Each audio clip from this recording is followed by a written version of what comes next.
अस्सलाम वालेकुम एवरीवन। आज की वीडियो के अंदर हम स्टार्ट करेंगे हमारा एक इम्पॉर्टेंट टॉपिक दैट इज़ पिंगिक्यूला। पिंगिक्यूला को हम पढ़ेंगे। तो आज की वीडियो हमारी ऑलमोस्ट लास्ट होगी ऑफ दिस चैप्टर। तो आज की वीडियो के अंदर हम स्टार्ट करते हैं। सबसे पहले पिंगिक्यूला, ये आपके पास होता क्या है? ये आपके पास एक येलो वाइटिश मैस है जो आपके पास बल्बर कंजक्टाइवा पे होता है। ये देखें जैसे आपको पिक्चर में नज़र आ रहा है, आपके पास येलो वाइटिश सा मैस है जो आपके बल्बर कंजक्टाइवा के ऊपर मौजूद है, that is near the limbus. ये वाला जो आपका एरिया होता है, ये जो आपका पॉइंट होता है, that is called the limbus. जो कॉर्नियल कंजक्टाइवल जंक्शन होती है, that is called the limbus. तो ये नियर द लिम्बस मौजूद है, ठीक है, ये आपके लिम्बस के बिल्कुल करीब मौजूद है। तो दैट इज़ कॉल्ड द पिंगिक्यूला। अब आपके पास ये होता क्या है? ये आपके पास डीजेनरेटिव कंडीशन है, ठीक है जी, ये आपके पास डीजेनरेटिव कंडीशन है। साथ ही साथ क्या होती है, ये आपके पास ड्राइंग आउट की वजह से हो सकती है ऑन द इंटरपाल्पेब्रल जो आपका रीजन होता है इन द हॉट क्लाइमेट जो होती है, ये मोस्ट कॉमन होती है। आपके पास अल्ट्रा वायलेट रेडिएशंस की वजह से भी हो सकती है, डिफरेंट इसकी कंडीशन होती है। इसके अंदर होता क्या है कि जो आपका सब एपिथेलियल कोलेजन टिश्यू होता है कंजक्टाइवा का, वो क्या करता है, वो शो करता है इलास्टिक डीजेनरेटिव चेंजेस। तो उसकी वजह से इसके अंदर क्या होता है कि ट्रांसफॉर्म हो जाता है इयोसिनोफिलिक, ग्रेन्युलर और ग्रासी सा मैस बन जाता है, ठीक है, और कैल्शियम ग्रेन्यूल्स जो हैं वो डिपॉजिट हो जाते हैं। तो ये आपके पास एक वाइटिश येलोइश सा मैस बन जाता है। उसके बाद हमारे पास आ जाते हैं कि इसके क्लिनिकल फीचर क्या होंगे। तो क्लिनिकल फीचर में अगेन वही है कि आपके पास येलो वाइट है, स्लाइटली एलिवेटेड होता है, ओवल होता है, आपके पास नियर द लिम्बस मौजूद है, इंटरपाल्पेब्रल रीजन के ऊपर है, मोस्ट कॉमनली आपके पास बायलेटरल होता है, एडवांसिंग एज से बन जाता है, आपके पास कॉस्मेटिक डिफेक्ट है। और एक बहुत इंपॉर्टेंट जो इसके अंदर MCQ है, that is it is non vascularised. ये नॉन वेस्कुलराइज्ड होता है, इसीलिए ये वाइट कलर का आपको नज़र आता है। ये कैल्शियम की आपकी कैल्सिफिकेशन होती है, ठीक है जी, और ये आपके पास ओकेजनली डेवलप कर जाता है इनटू द ट्राइजियम।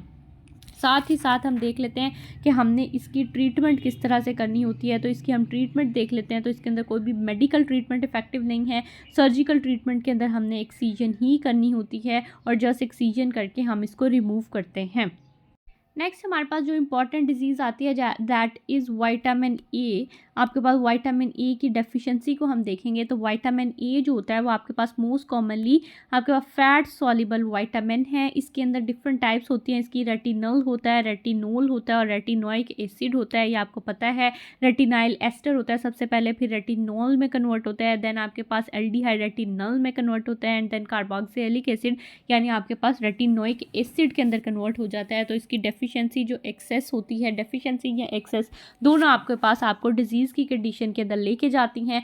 तो फर्स्ट ऑफ ऑल हम देख लेते हैं कि इसके सोर्सेज क्या होते हैं। तो सोर्सेज आपके पास डिफरेंट है, इसके एनिमल सोर्स भी हैं और आपके पास प्लांट सोर्स भी है। जो एनिमल सोर्स होता है उसके अंदर आपके पास आ जाता है जी, हमारे पास मीट आ जाता है, लीवर आ जाता है, आपके पास मिल्क आ जाता है, फिश आ जाता है, आपके पास फोर्टिफाइड मिल्क आ जाता है। जो प्लांट होता है उसके अंदर आपके पास क्या आता है, आपके पास वेजिटेबल्स एंड फ्रूट्स आ जाती हैं, ठीक है, जिसके अंदर मोस्ट कॉमनली आपके पास कैरेट वगैरह इस तरह की चीज़ें आ जाती हैं।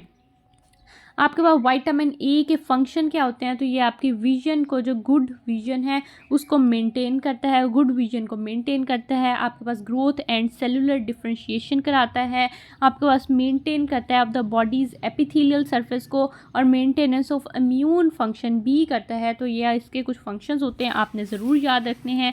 नेक्स्ट हमारे पास आ जाता है जी इसकी जो डिजीज़ है, दैट इज़ विटामिन ए की जब डेफिशिएंसी हो जाती है, आपको विटामिन ए की डेफिशिएंसी हो गई है तो हाइपोविटामिनोसिस ए हो गया है, जिसको हम ज़ीरोफ्थल्मिया भी कहते हैं।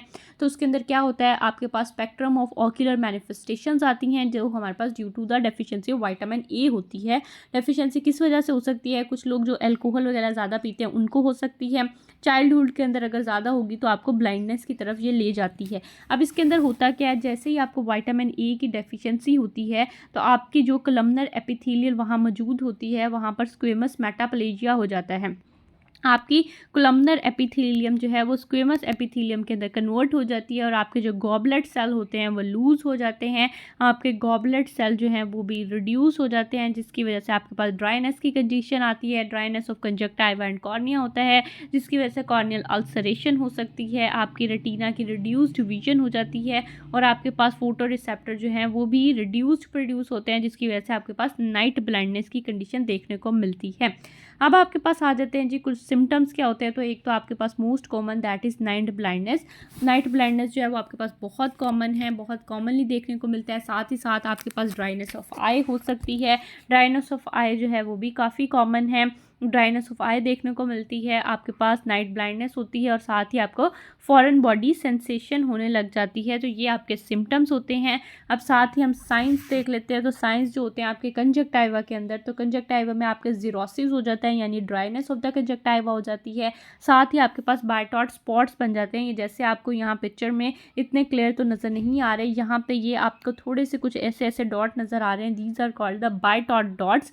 तो आपके पास बायटॉट डॉट्स बन जाते हैं। These are the grey triangular patches जो आपके पास फोमी कैरेटिनाइज्ड एपिथेलियम की वजह से बनते हैं। तो ये आपने ज़रूर याद रखना है कि बायटॉट स्पॉट्स आपके पास बन जाते हैं। ये आपकी ऑस्पी की भी बहुत इंपॉर्टेंट पिक्चर है, तो आपने इसको ज़रूर अच्छे से कर लेना है। देन आपके पास आ जाते हैं जी कॉर्निया के अंदर क्या होगा। तो कॉर्निया में आपके जीरोसिस हो जाती है, ठीक है। कॉर्निया में भी आपके पास ड्राइनेस हो जाती है, आपके पास पंक्टेट एपिथेलियल एरोजन्स नज़र आती हैं और इस तरह की आपको कंडीशन नज़र आती है। जैसे ही हम उसको स्टेन करते हैं तो इस तरह की आपको बायटॉट स्पॉट, ये देखें यहाँ पर बायटॉट स्पॉट आपको कितने अच्छे और विजिबल नज़र आ रहे हैं। तो ये बायटॉट स्पॉट है और ये आपने कॉर्नियल अल्सरेशन जो है ये आपको देखने में मिल रही है।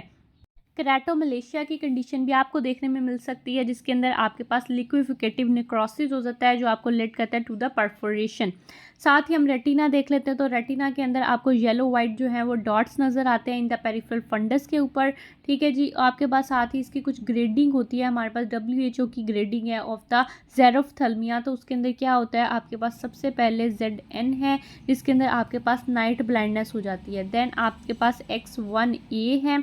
X1A में आपके पास कंजक्टाइवल जीरोसिस है। देन आपके पास X1B है जिसके अंदर आपके पास बायटॉट स्पॉट बन जाते हैं। देन आपके पास X2 है जिसके अंदर आपके पास कॉर्नियल जीरोसिस हो जाती है। देन आपके पास X3A है जिसके अंदर आपके पास कॉर्नियल अल्सरेशन होती है लेकिन less than 1/3 of the cornea होती है। देन आपके पास X3B है जिसके अंदर आपके पास कॉर्नियल अल्सरेशन ही होती है लेकिन more than 1/3 of the cornea हो जाती है।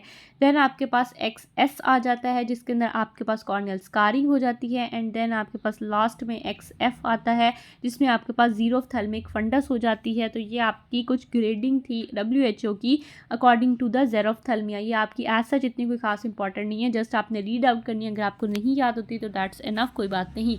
उसके बाद आपके पास आ जाते हैं जी डायग्नोसिस किस तरह से करना है। तो डायग्नोसिस के अंदर आपने उसके क्लिनिकल फीचर से सबसे पहले डायग्नोस करना है। साथ ही आपने देखना है कि उसकी जो टीयर फिल्म है वो रिड्यूस्ड होगी। टीयर फिल्म आपको रिड्यूस मिलेगी। आपको सीरम के अंदर विटामिन A जो है वो उसकी डेफिशिएंसी मिलेगी और साथ ही आपको लो सीरम रेटिनल बाइंडिंग प्रोटीन भी नज़र आएंगी। अब हमने इसकी ट्रीटमेंट किस तरह से करनी है। ट्रीटमेंट हम देख लेते हैं। ट्रीटमेंट के अंदर आपके पास टॉपिकल ट्रीटमेंट भी है और साथ ही आपके पास सिस्टमिक भी है। टॉपिकल के अंदर आपने क्या करना है, आपने आर्टिफिशियल टीयर्स दे लेने हैं, आपने टॉपिकल रेटिनोइक एसिड दे लेना है और ट्रीटमेंट आपने करनी है अगर कॉर्नियल अल्सरेशन या परफोरेशन हो गई है तो।